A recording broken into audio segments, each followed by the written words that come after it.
Mesdames et messieurs, bonjour et bienvenue sur State of Mind, le podcast qui vous apporte de la paix à votre esprit.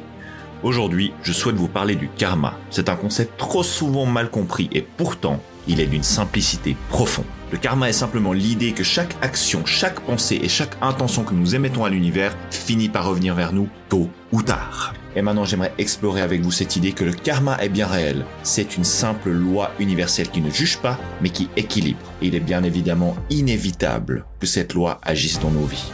Il faut savoir que le karma n'est ni une punition, ni une récompense. C'est une loi qui équilibre, un miroir qui nous renvoie sur ce que nous avons transmis. Imaginez simplement l'univers comme un écho. Si vous criez dans une vallée, l'écho vous renverra votre voix, non ? Cela est exactement pareil si vous semez de la négativité, la haine ou le mal autour de vous. Tôt ou tard, ces énergies vous reviendront. Et il ne faut pas se méprendre, ce n'est pas une question de vengeance divine ou de justice humaine, c'est simplement une loi naturelle, comme la gravité. On est bien d'accord que vous ne pouvez pas sauter dans les airs sans retomber.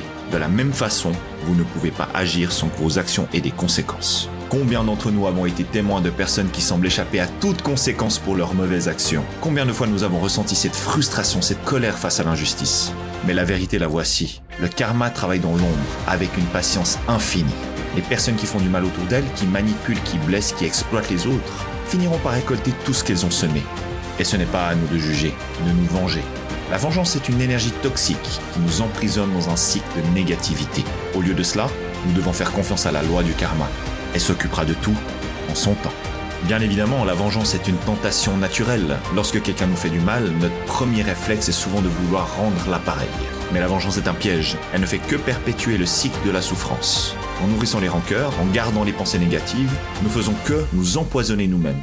Le karma, lui, n'a pas besoin de notre aide pour agir. Il est impartial et infaillible. Maintenant, parlons de l'autre côté de la médaille. Les personnes qui font du bien autour d'elles, qui répandent la bienveillance, l'amour et la positivité, sont également soumises à la loi du karma.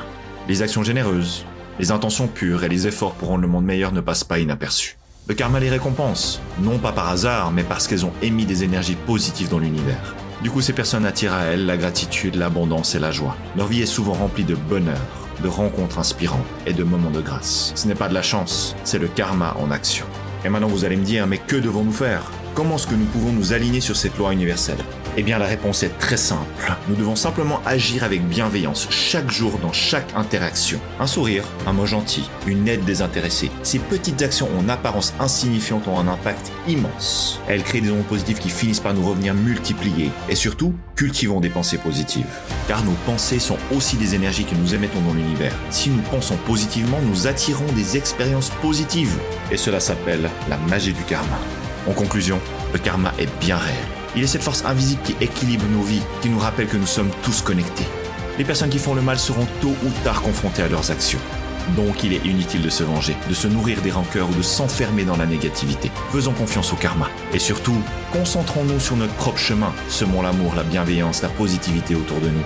Car ce que nous donnons, nous le recevrons. Et ce que nous semons, nous le récolterons.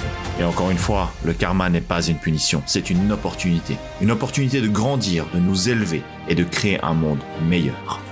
Mesdames et messieurs, merci infiniment d'avoir suivi le podcast d'aujourd'hui. Si vous avez aimé cet épisode et vous souhaitez plus de contenu, n'hésitez pas à vous abonner. En attendant, prenez bien soin de vous et à très vite pour un prochain épisode.